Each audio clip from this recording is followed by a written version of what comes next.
All right, so Alan, Yep. this isn't your first show. No, it's not my first show. So how many shows have you done? I think I did 70 productions over the years, plus a lot of concerts. So how many years in total have you been teaching drama? Well, teaching drama, not that many. I taught it for a number of years. I've been teaching out of the school for 52 years, but mainly as an English teacher. Prior to coming here, I did teach elementary school, and I put on a couple of shows there with the kids, of course, the Christmas thing.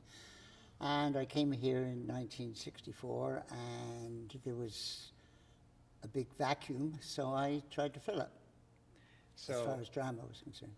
So let's talk about kind of your journey, your personal journey. So you moved from England, like you mentioned. Okay, yeah, I finished at university, and in '57 I emigrated to Vancouver, ostensibly to go into the seminary to train to be a priest, but after a year, and I entered the seminary, and after 3 years I left the seminary because God didn't know He had a good thing when it was there. So I decided that He and I should not go on that route. So I wandered into teaching in St. Anthony's in West Vancouver. My first year, with no teaching experience at all and no training, I taught a 5-6 split with 44 kids. So it was kind of a baptism by fire. But it was fun, and I enjoyed it, and so I stayed with it. Except that in those days, I think I was paid $2,300 a year. So after 3 years, I had nothing but debt to show for it. So I applied to Notre Dame, and my salary took a huge leap to $4,300. So that was where I started here in '64. And you're here now. I'm still here, although I'm only part-time. I think I've been part-time for 6-7 years, something like that. So I teach every other day. Mm-hmm. And that's about it. So when I started here, the first play I did was a one-act play called Sorry, Wrong Number, which was part of a concert. The stage lighting consisted of 2 table lamps. And so then I decided I would do a play, in those days, this stage was much smaller, was the weight room during the day, and of course the rest of the room was the gym. So it was kind of difficult to put on anything because you couldn't start rehearsals until after basketball finished or volleyball or whatever. So it was 7 o'clock in the evening before we started. And so the first play I did was Our Town, and I did it because it didn't require any scenery. And I did it in the round because it required even less scenery. And I was given a budget of $50, so I had to beg, borrow, and steal. Watts Costumes rented us the entire set of costumes for about $20. Riverside Lighting lent us all the lighting equipment and a dimmer board because there was none for $10. And so I managed to stay within the budget of $50. And then after that, I kept doing plays, gradually trying to acquire a bit of stage lighting and so on, but it was not the building that we have now. This, of course, has been updated fairly recently, so it's now a real theater. So it's a delight to work here now. So over the years, I did usually three major productions a year, which was fun. We started a tradition in 1970, I believe it was, of a grad play, when the grads only were in it, which was also a bit of a challenge, but it did mean that we finished up with doing Guys and Dolls with Louis Passaglia in the lead, although he couldn't carry a tune in a bucket, but he was right for the part. Glenn Clark played the lead in a couple of musicals. He played Captain Von Trapp in Sound of Music, and he played the lieutenant in South Pacific. He could sing, so it was okay. And so that's the way it's gone. And then in the late 80s, I guess it was, I was beginning to get a little tired of it because coming here night after night at 7 o'clock and staying till 10 was getting a bit weary, and I was still teaching a full load of 7 English courses, so it was a bit difficult. So I was delighted that a young man came on staff, Simon Isherwood, and he's gradually taken over, and I've bowed out. So that in recent years, all I've done is productions with alumni. I've just done a few of those. That's been it. So why do you do it though? Well, it's a simple question, but very complicated. Why am I doing this is probably the best thing. Why am I doing this production? For about 8 reasons, I guess. One is that I'm retiring at the end of this year, so this is my farewell to the Notre Dame stage. Secondly, I am a member of the executive of the alumni, and the alumni needs funds, so this is a good fundraiser, we hope. We hope people come. I love the process of working in theatre, the creative process. The people who are in it, I've worked with in past productions for the most part, and some of them in several alumni productions. And I knew that it would be a joy to work with them because it always has been. And what was really lovely about it was the fact that they immediately said yes when I asked them if they would be in it. And so far, I haven't had to raise my voice once. Mind you, I had to be a little understanding. They're all a little longer in the tooth now, so learning lines is a bit difficult. I also think that it's good for the community to be doing this kind of thing, to remind people that there is live theatre, and I hope that some of the students currently in the school will come, because most of them do not normally attend live theatre, and I think that's a really important part of our culture. As a movie and theatre critic for the BC Catholic, I also constantly plead with readers to go to the theatre, so this is one way we hope that we can bring theatre to people who might otherwise not go. So for all those reasons, and the fact that it gives me something to do in the evenings, that's why I'm doing it. So I have 2 questions, and then we can end it.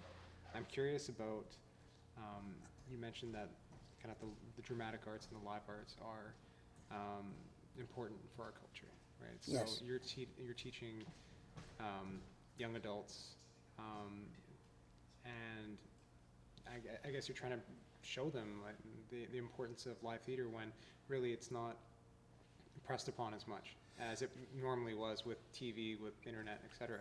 Can you explain why that's so important to you? Well, I guess it's important to me personally because when I was a child, my parents, who were very much working class people, felt that we should go to the theatre. So we did go to the theatre. We went into the cheapest possible seats, and we went up to London every year once the war was over, because I was a war child, and we went to the theatre there. So I gradually began to realize that the communal experience of theatre is so vastly different than the communal experience of movies even. Kids go to movies, though I'm not sure, when I show them a movie in class, I'm quite aghast at the fact they seem to find it necessary to comment continually among themselves about what's happening. I don't know if they do that when they go to the commercial theatre. I hope not.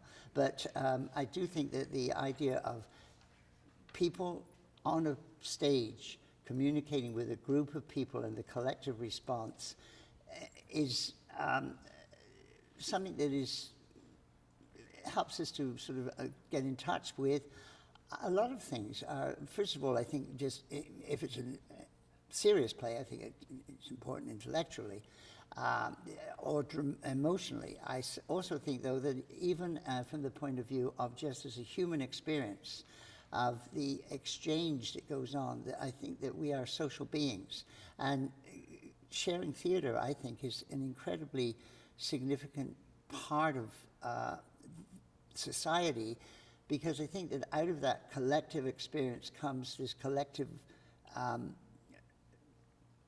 realization that we are together in this thing, that we are not separate units. And unfortunately today, I think you touched on it with things like cell phones and screen time and so on, I think more and more kids are getting more and more isolated. And I think for them to come and see something like this, where people are working together to create something and then sharing that experience with others, and out of that there's either interest or laughter or suspense or whatever, is, I think, an incredibly important experience for humanity. And I mean, no matter which culture you go to, theatre has always been part of it, on a very primitive level sometimes, but always there. And I think that people recognize the need to storytell in a communal setting. So, as you mentioned, you're retiring, and this will be your last hurrah Yeah. in the dramatic arts, I guess, or at least in this sense. Yeah. What are your emotions like right now? Well, I tend to sort of fly by the seat of my pants. I've done that most of my life, so I've really never planned very much. I do have July nailed down. I'm going to give myself a trip to Russia. But beyond that, I haven't really made any plans, which sometimes in the middle of the night when I wake up, though I very rarely wake up in the middle of the night, sort of makes me think, well, I should be starting to make some plans, because I do understand that while I don't have a problem in the evenings, I really don't. I've got a huge number of friends, mainly from the Notre Dame community, so I can be out 4 or 5 nights a week socializing without any problem. My problem is from 6 in the morning to 6 in the evening, and I have no idea what you do in a 2-bedroom apartment on a rainy November day from 6 in the morning to 6 in the evening. It's, up until now, I've always had something to keep me busy, even if it's only that dreadful marking. So I am a little bit scared. But the only thing is I'll be 82, so I won't have too long to fill up, I think. And then I'll shuffle off this mortal coil, and it'll be fine. I'll just hop off the world. If there's one message you would like to relay to whether it's your cast or it's your students in your last year, what would that be? Oh dear. Well, for the students, it's been the same message for several years. There's a very funny play which was turned into a fairly successful movie, bad movie, but a good film version of a play. And in it, the central character, talking about his nephew, says that I would like him to know the sneaky, subtle, important reason he was born a human being and not a chair. And I think that to be alive, alert, critical, that's incredibly important.